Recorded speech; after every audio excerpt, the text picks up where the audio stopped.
New Life Community Center is a site in Ndonyo, Kenya, where there is a worship center, an orphanage, a preschool, and a place where these orphan boys, 24 of them, call home. Mataifa yote yanakufahamu kuwa wewe ni Mungu usiyeshindwa. Usiyeshindwa. Usiyeshindwa Baba.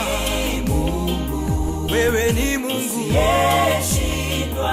Makabila yote yanakufahamu kuwa wewe ni Mungu usiyeshindwa, na kanisa lako linakufahamu kuwa wewe ni Mungu usiyeshindwa. Usiyeshindwa.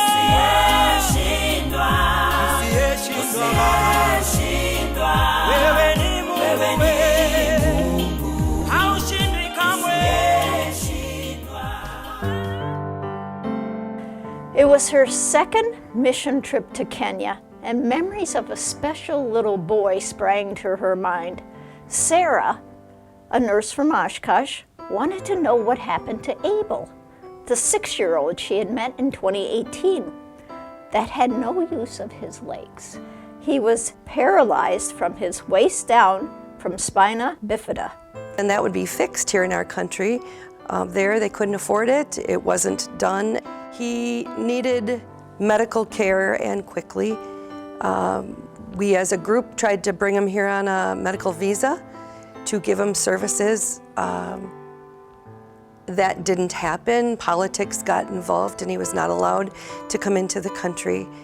In 2018, he had an amputation of his right leg, above the knee amputation, and he survived it, which is a miracle in itself.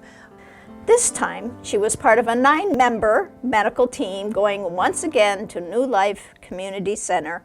This trip, though, she had brought 2 of her own adult children. The group represented 2 doctors, 2 medical assistants, 2 RNs, 1 educator, a photographer, and a Swahili-speaking welder. However, they came together well enough to see about 630 patients in 4 clinic days, which was no little task. I think from my point of view, being a physician, to be able to maybe use some of those skills that way for them was why I was drawn to this. When we came out the first day after they had announced that we were going to be seeing people at this clinic, there were people already lined up from the doorway out into the yard, out in front of the church, along the fence, and out into the road. And that was an hour before we even were going to start to see people. Arriving at the orphanage is a joy. It's a real joy to be there. The people just show up and they are just very happy to see you. They are happy that you are bringing the medicine for them. And they come from miles around to visit with you, to seek medical care. They are just genuinely humble and grateful people. It is so fulfilling to be there. The people are friendly, very friendly. They're very Christian. It was nice to see that they were in good spirits despite their, if you want to say, economical condition that a lot of them may be in. Dr. Paul Nelson, MD, the team leader, is also the American president of NLCC and has traveled 8 times to the orphanage in 10 years. The organization he leads raises money to support 24 orphan boys ages 3 to 18, which includes their education, food, clothing, medical needs, and anything else needed. The team brought with them medicine, clothing, gifts, and the love of Christ. This is Christian-based. We go there medically, but we do devotions with the children. We teach them about Jesus, and there is nothing better than to be able to share God's love with these children. And I'm hoping that we spread some of the light of Jesus to those people, and showing that we cared, because that's the one thing we could do, is show them that we do care. The American board also has a companion board of Kenyans. It is this board that gives the opportunity for stateside people to go on mission trips, and not just medical. They've had construction and repair trips and youth trips, and they help not just the orphans, but the entire community. Sarah asked if she could visit the home of Abel, the handicapped child. It was arranged. I went back to visit Abel, and it was pure joy. He remembered me, number one, and they received me so kindly. Abel just beamed. He grinned from ear to ear. I do not speak his language, but a universal language starts with a smile, and he had that for me. I was greeted with a hug, and his leg was wrapped, so I took the dressing down. I wanted to see what was going on underneath this dressing, and he does have a pretty deep ulceration, went all thicknesses. I'm concerned about that. We will be following up with that medically to make sure he is taken care of. They showed me their living space. Abel, he just grinned. He pointed and he grinned. At one point I picked him up, I held him, and he put his forehead to mine, and he just gazed into my eyes, and he's a sweet little boy. She was glad to see he had been provided a wheelchair that was a gift from the previous medical team. He no longer had to drag himself along the ground. She talked through a translator about his health, his educational needs, and how his family was doing. She wondered, what more could she do to help Abel? They left, went back to NLCC, and then a day later, Sarah heard that her 93-year-old father had died. It was not completely unexpected, but it was a blow. She, her son Logan, and daughter Celia grappled with returning home early.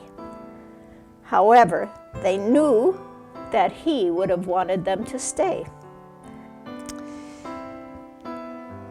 This trip was many emotions for me. I felt like I was properly planned and I was ready to go. I'd already done it. And God has a way of letting you know He's the boss, He's in charge. And I am here to say that the group I traveled with was emotionally, spiritually, culturally, just exactly what the good Lord wanted. I am pleased to have traveled with them, and my father, he was big on mission trips. He taught us to help others. He gave us our Christian education, and this is where he wanted us to be. So many emotions involved on the trip. She wondered, again, how could she help Abel? And then it came to her. Her father was leaving her an inheritance. She would send Abel to school. He could not go to school because of the difficulty of his handicap, and there's no money for the special school he would attend. Sarah had no doubt that it was the right thing to do since her father had been an educator. Plans for Abel's future for me include sponsoring him. My family and I, in memory and honor of my father, are planning on assisting him with his education starting immediately. We are extremely pleased and proud and happy to see the look on his face when he knows that for the first time he will be able to go to school. So Abel, this is a message from Sarah Fulton.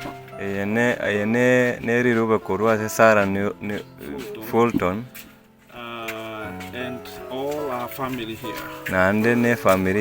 So this is what it says. Abel, I want you to know that I will support you in your education. God be with you always with love. Sarah Fulton. Sarah Fulton and family.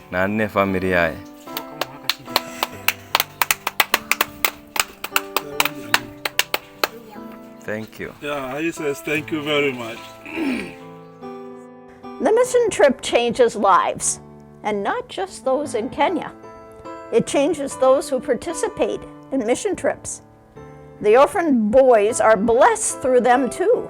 They receive new blue jeans, underwear, and shirts. The staff received colorful bags, and several suitcases were full of bright dresses made by Americans that were distributed to the girls in the community. All mission trips experience church in an environment unlike anything an American has seen. There is lively dancing and music, loud music.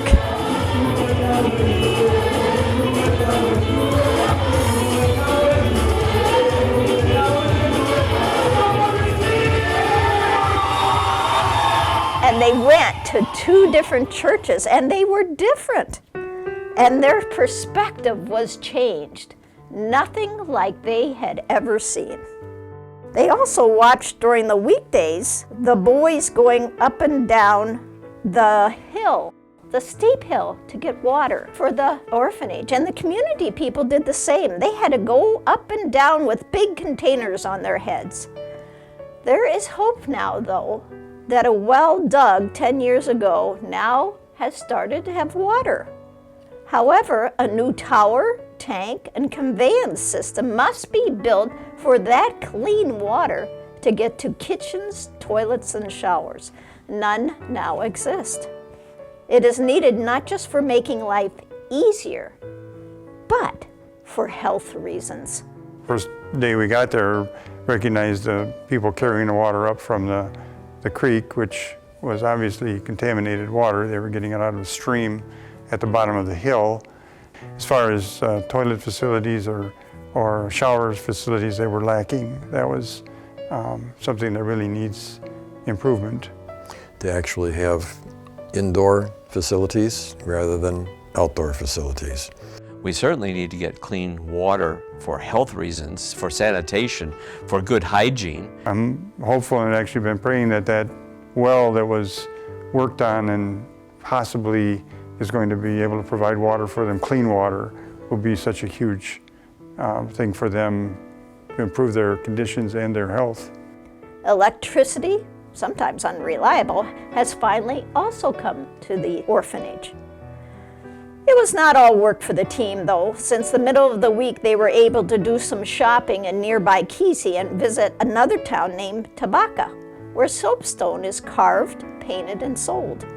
Then on Saturday, at the end of the long, grueling week, team members, orphans, NLCC staff, and some friends went to a wildlife park in Kisumu. It is a large city, about an hour and a half away by bus. For many of the orphans, especially the younger ones, it was the first time being on a bus, let alone seeing wild animals. The glee and fun had by them as well as the others made the day delightful. What is not delightful, though, was the difficult patients that sometimes came through the clinic. One 3-month-old baby who was dehydrated died before they could get him to the hospital. Yet many others were helped. The team, while tired, knew they were being the hands and feet of Jesus. You go to serve, to try and spread the light across the world, and I think we did hopefully spread the light in that center, but also in the community. It gives you a feeling of helping someone because they have conditions that are less than ours and means less than ours. So to be able to provide this to someone is a great thing that you can do in a humanitarian effort, and do it, and they're grateful that someone is there to help them out. My favorite part is seeing the boys and the team playing together, dancing, jumping rope, playing games, doing stuff together, just like regular kids do. That really is gratifying. Time came for them to leave for safari, which is always a part of the mission trip. Saying goodbye to the boys and newly made friends was hard. Surprising to me how quickly the boys bonded. Matter of fact, I think I sat down when we got there and I had boys on my lap already before we even hardly knew who was who there. And You need to be ready to receive all the love that they're going to give you, and you also need to be ready to give that love back. Everybody needs a hug, whether it's the boys, the staff, any of the people there, and ourselves included. And those people are the first ones to offer that hug to you. Members of the team, especially Dr. Nelson, wondered what would happen to the orphanage. There is no guarantee that the water system will be built, or if other people will want to go on a mission trip and provide needed help. Will God raise people up to go to NLCC? Will people return that have been on previous mission trips? Will Sarah? Will people pray that their needs will be met? Will people even come forward to sponsor a boy if they themselves cannot go? Maybe someone else could go in their place if they could raise the money. Maybe someone will make sure the boys get what they need. Could that be you? Oh yeah, Jehovah has a final say for my life, for your life. Believe in him, hallelujah. The cost per person for this mission trip was $2,000. The cost for getting the new well functional with an electric pump and to have the water tested is $5,000. The cost annually for the boys at NLCC is $25,000. New Life Community Center is a Minnesota-based, not-for-profit organization. All donations are accepted. If you want to specifically contribute to the water project, please specify in your check. Otherwise, all donations will go to orphan support.